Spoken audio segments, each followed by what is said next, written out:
What's up, horror fans? It's Danny from the Lassicast, joined as always by Pete down in Texas, and we are diving into one of our favorite things to do, which is unpack David Weiner documentaries. In Search of Darkness, Part 3 just hit Shudder. We are going to be covering that documentary in full on this channel very, very soon. But until then, and maybe even after then, we're going to be finding movies that we haven't seen or that we might have seen a while ago and we're rechecking out. Okay. And we're going to be reviewing some of those kind of more obscure 80s horror movies. The first one on that list is maybe one of the weirdest, most bizarre, most insane body horror, tentacle horror, psychological torture movies that I've ever seen.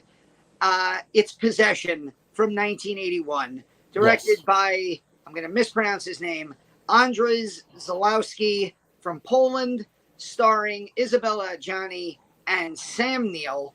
This is a global production, Polish director, New Zealand lead actor, French lead actress, set, of course, in Germany.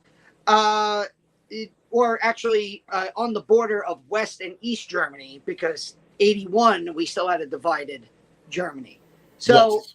Pete, what did you think of Possession, and when are we each getting divorces? Because this movie obviously is driving married couples absolutely insane.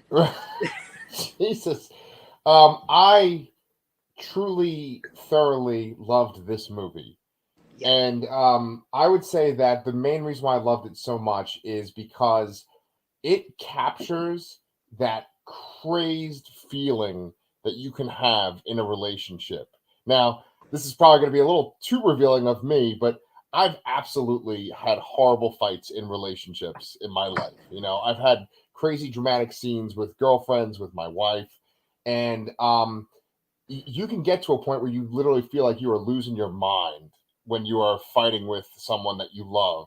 And this movie, I don't think I've ever seen anything show that mania so much and like so intensely, you know, and so authentically. You know, you mentioned the director. I'm going to take a stab at his name too. Andrzej Zulawski. He actually was going through a divorce when he made this film. Yeah. So I feel like, I mean, one other thing, when I was doing the research, I found out that the lead, Isabelle Adjani, that she took years to recover from making this movie. And that go ahead. How can you not? I mean, her performance, like her and Sam Neill, are just manic. Yeah. I can't even think of a word to describe their performances. It is, they look insane. Yes. And it doesn't feel like you're watching actors act. It feels like you're watching real people go completely insane to the point where, like, you almost want to ask the director, like, were you pushing these people a little bit too far here? Like, were you asking a little too much of them? And it was 1981. It was a totally different time period. And, like, we know just a year later after this movie, The Shining came out, and all the stories that have come out about Stanley Kubrick and Shelley Duvall. Now, I'm not accusing Andrzej Zulawski of any of that abusive behavior, but it certainly feels like these actors were pushed to a breaking point in this movie. Like, just the look in their eyes is frightening at times in this movie. Yes. Yeah, really well put. Sam Neill is even quoted saying that he was lucky that he was able to get through this movie with his sanity barely intact, right? He's also said that this is his favorite movie that he's ever worked on. So interesting, yeah. Yeah. I mean, with Sam Neill, that's quite a thing to say, because I mean, he's in The Mouth of Madness, he's in Event Horizon, and I'm sure there's tons of other roles where he's like a Looney Tunes, but in this movie, really the standout for the movie is his wife, though. Isabelle Adjani. And when, so, okay, let's just do a little background on this movie too. My first time I've seen this movie was when it came on Shudder, and that was like maybe like a month ago, or maybe a little over a month ago. And before that, sometimes people would put little pictures of it up on Twitter. They'd reference it. There'd be like little GIFs, and often they would just show her like crazed face, right? And one scene that is like a meme unto itself is when she's just going crazy in the subway, right? Have you ever seen Which anything I'm like pretty that? sure, correct me if I'm wrong, I just finished watching it last night. Again, I had watched this probably maybe 3-4 years ago for the first time. Yeah. I rewatched it last night. Correct me if I'm wrong. That's all done in one elongated take. Yeah, it sure looks So like I it. Yeah. can't even imagine. Like I am hoping and praying for her sake they got that done in one take. Yes. Because my God. And I'll tell you, Yes. the unspoken star of this movie is her blue dress that somehow makes it through the whole goddamn movie. I mean, yeah, I'm sorry. Go back. Yeah, you're introducing the movie. No, just like this movie obviously has a cult following. People knew about this movie before it was on Shudder. People were wanting it to get the recognition that it deserved. And it wasn't a hit or anything like that when it came out.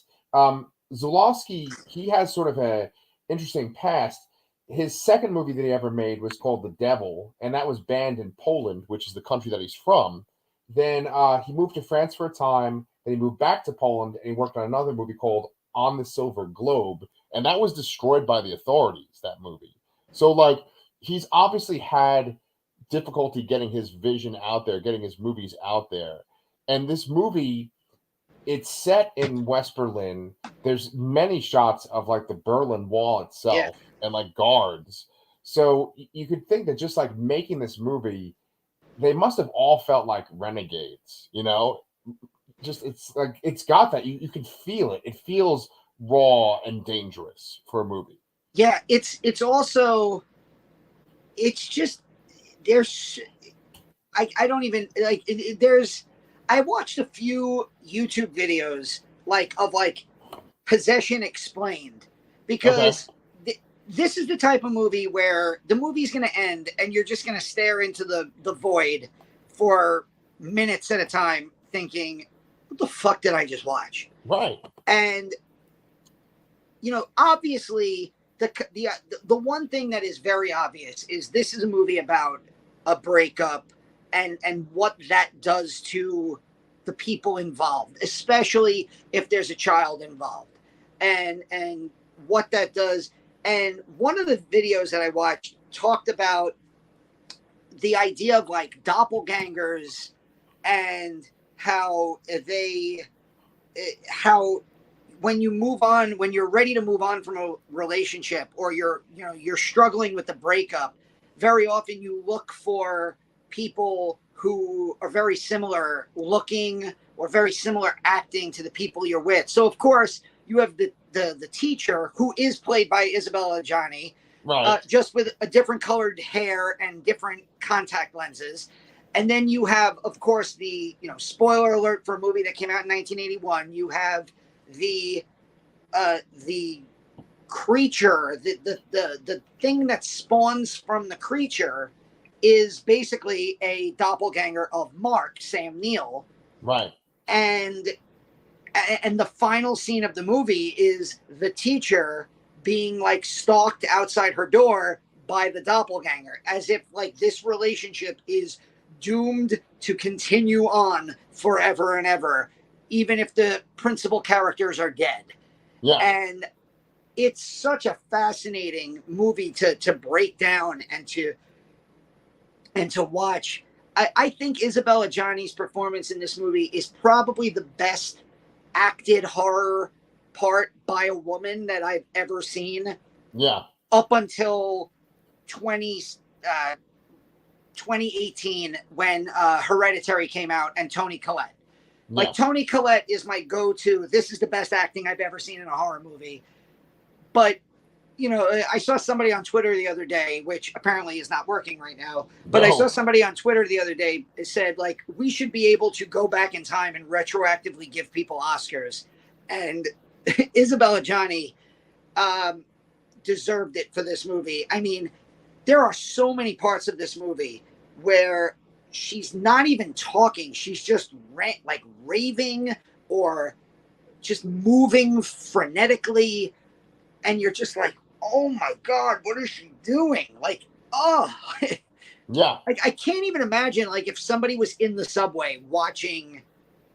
And then there are these bizarre moments of like Yes. homoeroticism, of Heinrich, who is one of the most amazing supporting characters in a movie, with his like weird karate and his homoerotic massaging and caressing of Sam Neill's character Mark, Right. and the way he acts when he shows up at the to the apartment at the end, and he's like, "Oh, I can't take this," and you're like, what is happening here?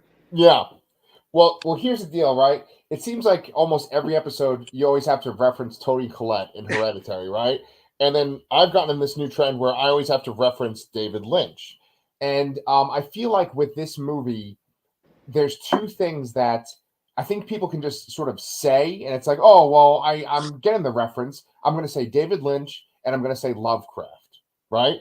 And I don't think they're wrong to reference those two things when talking about this movie, but I feel like it's a thing unto itself.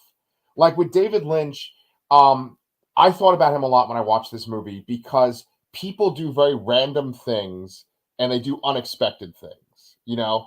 And it's not like, oh, well, they're doing unexpected things because they're possessed by a ghost or because they're an alien is inside of them. It's just David Lynch stuff has people that are in normal settings and they just do random things. You're like, what the like why are they doing Margit, the friend who is just she shows up for 2 scenes and she's got like a cast on her foot and she's Right. disrobing Sam Neill in public, and you're like, what is going on? Right. Like there's so many moments in this movie where that I don't know if Zulawski was intending moments to be funny, like to be laughed at, or to be like almost laughed at in like a I don't really feel comfortable with what's going on, and so all I'm going to be able to do is laugh kind of moment. Like right before Isabelle Adjani goes crazy in the train station, there's this scene where she gets on a train and this guy sitting next to her just reaches into her grocery bag and grabs a banana. And you're like, what is happening? Right. And like I couldn't help but start laughing at that moment. And I didn't know if my laughter was like inappropriate for something that I was missing. Or and I'll tell you what it reminded me of. You're saying David Lynch, and I can totally see that in the limited David Lynch that I've seen. Like I've seen Blue Velvet, okay? This movie had some definite like Blue Velvet-ish moments. Sure. But the way I felt with like the uncomfortable laughter, I'm bringing up Hereditary a lot. Ari Aster's film Midsommar. There are so many moments in that movie that I did not know how to react, and I just started laughing. Like moments that are genuinely like horrifying to describe. Right. But when the old couple falls off, they walk off the cliff and land face first. I don't know why I started laughing. Oh my God. When the women when the boyfriend is drugged, Christian is drugged, and he's having sex with the woman, and all the women are screaming around. I was laughing because I didn't know how to act. Right. Because you've never seen moments like that in a movie, so your mind and your body don't know how to react. Right. And that's how I felt throughout most of this movie. Like there's at least 5 separate times where I was like, what is happening? Right. And it's interesting because it makes you wonder what is in the actual script, right? Yeah. Because with David Lynch, for instance, with him, there are times when he'll see some kind of random thing and he'll just incorporate it into the movie, and it has nothing to do with the script or anything like that, but he just is inspired. Like I think one of the key examples is the character of Bob, who is such a huge influence on the the Twin Peaks mythology, right? There's this evil character of Bob. The reason why Bob is even in fucking Twin Peaks is because this guy who was working on the set, who is the actor that plays Bob, David Lynch saw him in a bedroom and he's like, oh, that looks really creepy. You know, let's use that. And he told the guy to pose a certain way, and then that became Bob. And like, I wonder how much of this movie, like Margie's cast, or like the guy eating the banana, all this random weird shit is just like on the moment, spur of the moment kind of filmmaking. There's definitely, when you watch this movie, it feels like improv. Like, when someone goes to an improv place and people just start acting loony and weird, like they have these fights and all of a sudden she's acting all loving and normal. And then 2 minutes later, she's shrieking, or like Sam Neill just takes the electric knife and just starts cutting his arm just randomly. There's all these just random moments that you're not expecting in this. Yeah. Like he comes home and the teacher shows up and he's like, "Can you finish bathing my child?" Yes, and he just walks away, and the teacher's just like, "Oh, sure, I got it." Yeah. Yeah. Like there's so many things like that throughout this movie where you're and I guess it's the internationalness of the cast and crew. There's nothing American about this movie. Nothing especially as like American viewers, nothing feels normal watching this. No. And like, I mean, go ahead. I just wanted to shout, like, you mentioned Sam Neill. Like, Sam Neill for me is one of those secretly great horror actors. Like, nobody really, like, I think if most people, if you took your average person off the street and showed them a picture of Sam Neill and was like, "Where do you know this guy from?" They'd say Jurassic Park. Jurassic Park. Yeah. Yeah, especially now that Dominion came out and he's back in the Jurassic Park movie. They'd be like, "Oh yeah, Jurassic Park. Why? Has he done anything else?" And meanwhile, it's like Possession. He was in The Omen 3, Final Conflict. He was in the Mouth of Madness. He was in Event Horizon. Like, even Jurassic Park, the first one, has horror elements in it. He has a very quiet horror resume that is up there with, and considering like the talent level of him as an actor, like he's kind of like a prestige actor. A lot of people would probably look at him as a prestige actor, and I kind of attribute him to oh god, his name is Patrick Wilson. Yeah.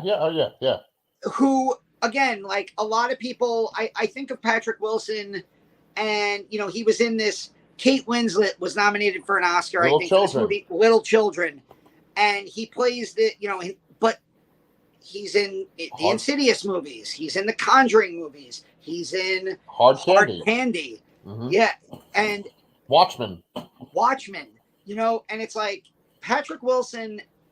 You might look at him and you might think, "Oh, this is a really good actor who can do any kind of role," but he's a horror actor, and Sam Neill has kind of quietly built that resume over his career, and when he does horror, he goes all in. Yes. Between this, Event Horizon, and In the Mouth of Madness, those are 3 just balls to the wall, crazy performances, and it's just, he's so good in this movie. Everybody's so good, but like you said, there's this feeling of improv to everything. Like the way every movement that Heinrich makes as a character, I feel like Zulawski was just like, more. Yeah. More. Yeah. Like he does this move when they're fighting in front of his mother, mind you. He does this like deep bow before he does a front kick that, again, I openly laughed at, but not because just because that's not how people move. It's just this like wacko sentiment of like these people in this movie are just so out in the ether of like humanity. It's baffling to me. Yeah. I mean, just the acting alone, it would make for like a really disturbing play if you watched it. Like you'd feel uncomfortable sitting in the audience, right? But besides that, the cinematography for this movie is so great, and then like the actual like stunt work and physical work that's done in this movie. Like there's a sequence in the very beginning where Sam Neill confronts his wife when Mark confronts Anna, and they get into a fight in a restaurant. Oh yeah. And he's just like flipping out and throwing chairs, and you feel that tension. You feel like, oh, if I was there, I'd be like so stressed out and scared in that moment. But it's just like he goes all into it, just throwing the chairs, just lunging for her. I mean, he's like smacking her in the face at certain points. There's another part. This part kind of blew my mind watching this, but there's this extended sequence where Sam Neill steals Heinrich's motorcycle and is just driving through West Berlin on this motorcycle. You know, it's clearly Sam Neill. It's not a stuntman. It's not like over his shoulder. Go ahead. I was gonna say, if you didn't say it, I was gonna say it, because that scene, the way it's shot, where it's like the camera is either behind the motorcycle following at full speed, or it's in front of the motorcycle, and you could tell that like the camera is on like a car or in a truck that's driving, and Sam Neill is driving the motorcycle at the truck, and it's clearly him. And then there's this stunt where he flies off the motorcycle, and it looks like Sam Neill. Like there are special effects in movies where you're like, wow, that's a bad stuntman. And I don't mean like the stunt, like it's just the stuntman doesn't look like the actor. Right. Like Bruce Willis is notorious for that in the Die Hard movies, where it's like you'll go from up close to a long shot, and suddenly the guy has a full head of hair, and you're like, okay, that's not Bruce Willis. This guy looked like Sam Neill. So either Sam Neill took a header off a motorcycle, or, and again, maybe he did. You know, the 80s were a different era in terms of like, you know, what acting was and what directors expected out of actors. You know, it wasn't, I don't mean to say it like this, but it wasn't the more sensitive time we live in now, where it's like, oh, the director asked me to do a dangerous stunt, and I put him on blast on social media. It was just like, oh, you know, I got cast in this role. The director wants me to drive a motorcycle and then fly off of it head first. So I guess I have to do it. Yeah. And I mean, and that's not the only crazy stunt. There's a sequence towards the end where Sam Neill's like going up to this house and he sees police there, and he tells them, he's like, he gets into a cab and says, go full speed into that cop car. Right? I love the cabbie's just like, you got it. that is extremely David Lynch, that right there. And then he just like jumps out of the car, and then it crashes into, it's just so crazy. And at the very end of the film, when they die, because we've already kind of talked about them dying, there's this like part where they're shot on this staircase, and you know, he jumps off the staircase at one point too. It's just this crazy violence in this movie. It's so like, this movie's got it all, man. Yeah, and it's also, it's one of those movies where if you start the movie and the movie within the first 10 minutes has that amazing fight sequence at the restaurant where a husband is like throwing chairs because he finds out that his wife has been having a like year-long affair. Right. You know, also he's like an international spy. He comes home and he's like, honey, I haven't been home in a long time. And she's like, oh, great, you're home. Can you leave again? Right. Yeah. And so like it's that like marital tension and like talk of divorce, and there's a kid involved. And if I said to you, the movie is going to end, and towards the end of the movie, you have, you know, full on tentacle monster sex, an explosion in an apartment, and a shootout with the cops that leads to, you know, people flying off the top of the staircase, you'd be like, wait, what movie did this become midway through? But it's part of the charm, I guess, of what makes this such a bizarro movie.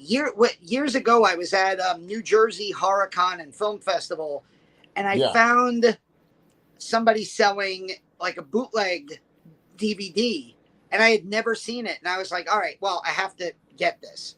And so the first time I watched this was like on a bootleg DVD, probably in like 2017.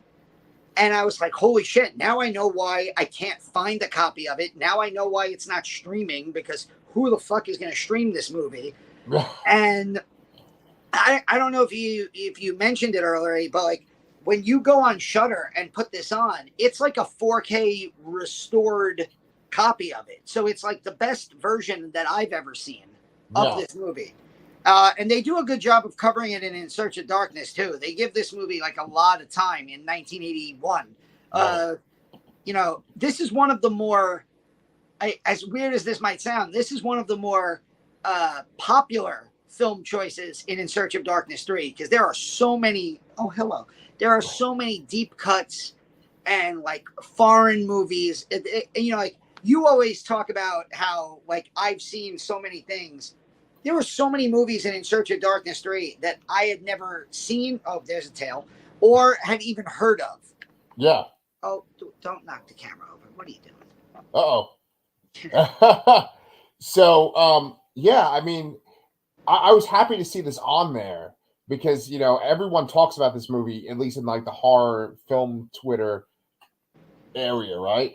But the thing is that like a lot of times they always mention the tentacle stuff, and they mention like they say it's kind of like Lovecraftian. And I saw people compare this movie to Eraserhead and to the Brood, right? That's the Cronenberg movie. Lynch and Cronenberg.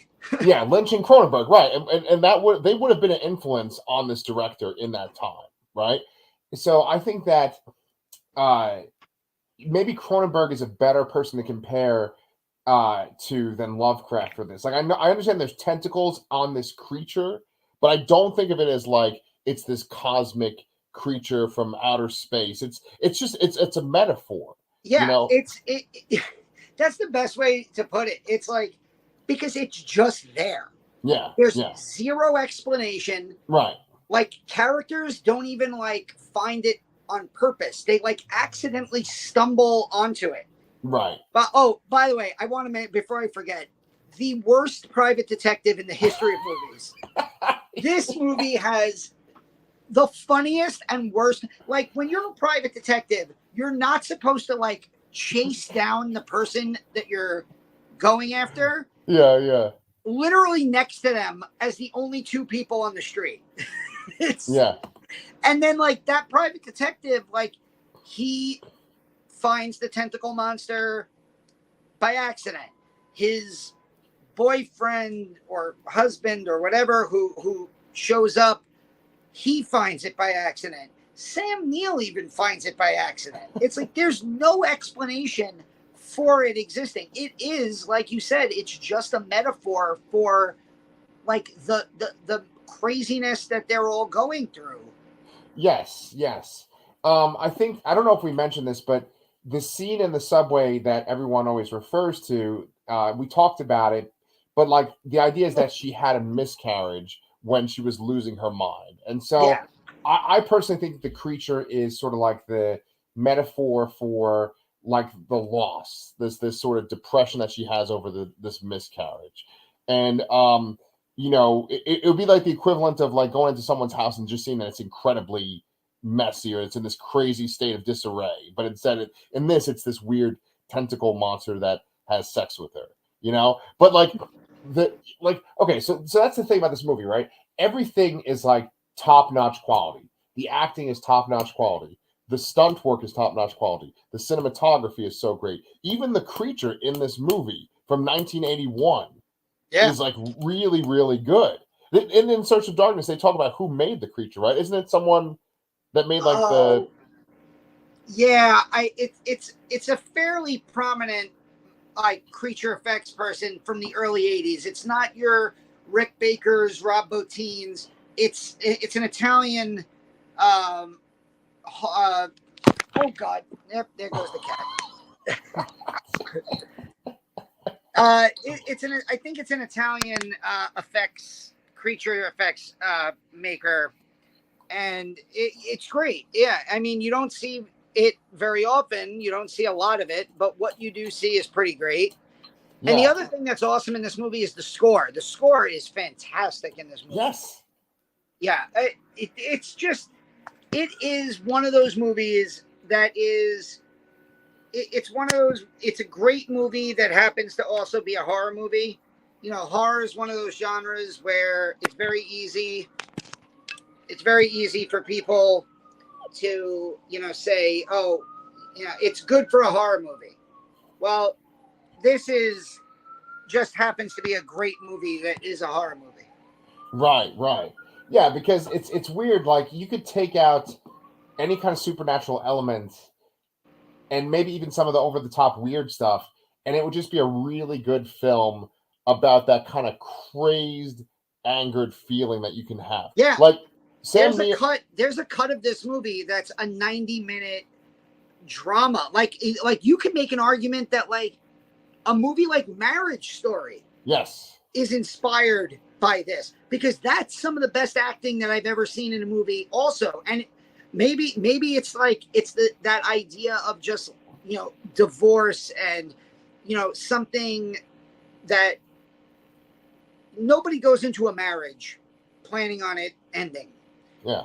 And for that to end is, you know, it's a harrowing experience. Yeah. And that when you're acting that, I guess it brings out like the beast in people. Adam Driver, that there's a 10-minute sequence of Marriage Story that is, I had to pause the movie because I was just like, oh, the scene where he's like pounding the wall, like screaming at her. Yeah. And Scarlett Johansson is amazing in that movie too. But like, there's a world where the director of Marriage Story saw this and was like, okay, let's do that.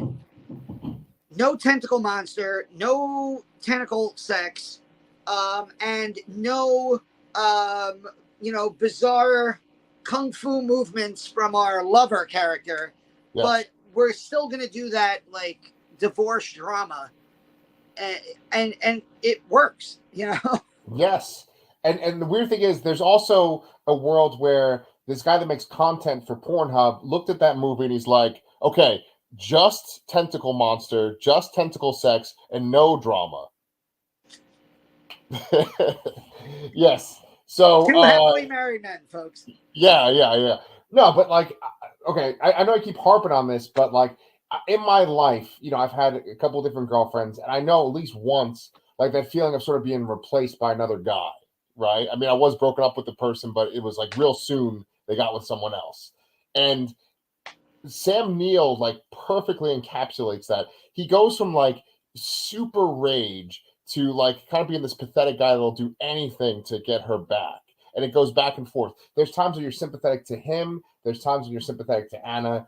And I really have not seen a movie capture that so well as this has. So, I mean, if you guys haven't seen this movie and you're just watching our video, I mean, please go watch it on Shudder right now. But yeah, as far as like our In Search of Darkness movies, like Danny said in the beginning of the video, we're going to try to find the gems that they mentioned throughout the documentary, this 5-hour plus documentary, and pick the ones we want to watch, and then we'll cover them, and hopefully with some special guests too. Yeah. So, do you want to go ahead and tell them about our In Search of Darkness video that we're going to watch, or that we're going to make? Well, I mean, we've invited a few of our friends who have shown up on our channel before, and we're trying to get like at least a few to kind of pop in and out and talk about what they liked, what movies from In Search of Darkness they saw, or what they didn't see, and what they're looking forward to watching. You know, for me, of all of the David Weiner documentaries that we've watched, In Search of Darkness is 1, 2, and 3. In Search of Tomorrow, this is probably my favorite one. Yeah. Because it's the first time where I feel like a novice horror fan, where like I frantically, with a notebook, copied down every movie that was listed. Yeah. For every year of the 1980s. And like I said earlier, I had not seen many of these, and I had never heard of some of these. Yeah. And I remember when we interviewed David about In Search of Darkness 3, he had said that he was like really excited about Oliver Stone's The Hand. And I remember seeing, and I'm like, Oliver Stone, Oscar-winning director of Platoon, Oscar-nominated director of JFK and Born on the 4th of July. and his like one of his first movies was a severed hand. Not only that, Michael Caine's severed hand is like going after people, and I'm like, I'd never even heard of this movie, and it's Oliver Stone, Michael Caine, and I can't wait to check some of this stuff out. I'm so excited, and I thought that, you know, I also finished watching this a day before. I don't want to get too deep into In Search of Darkness 3, but I also finished watching it the day before the Grammys, and I don't watch the Grammys, but Sam Smith's whole dress as the devil, all I saw on Twitter the next day was like the far right talking about how, you know, Satan is coming for your children. And I'm like, holy shit, we're back in the early 1980s and there's officially a satanic panic again. So I can't wait to go deeper into In Search of Darkness 3 with you and with any of our guests that join us. I'm also super excited. You just put out part 1 of our top 10 for 2022. You took an hour and 35 minutes of recording and you meticulously edited it down to about 36 minutes. We go through our numbers 10 through 6, and very soon our numbers 5 through 1 are going to be out. I'm assuming it'll be another shorter 35 to 40 minute video that you can watch on your car ride home or listen on your car ride home. But we had a blast making that. 2022 was a great year for horror, and there's a ton of stuff coming up. Joe Bob has a special this Friday. I'm really excited because it's Valentine's Day, and I have a feeling that they're going to be playing Necromantic. Those movies, which again, those are video nasties that I've never seen.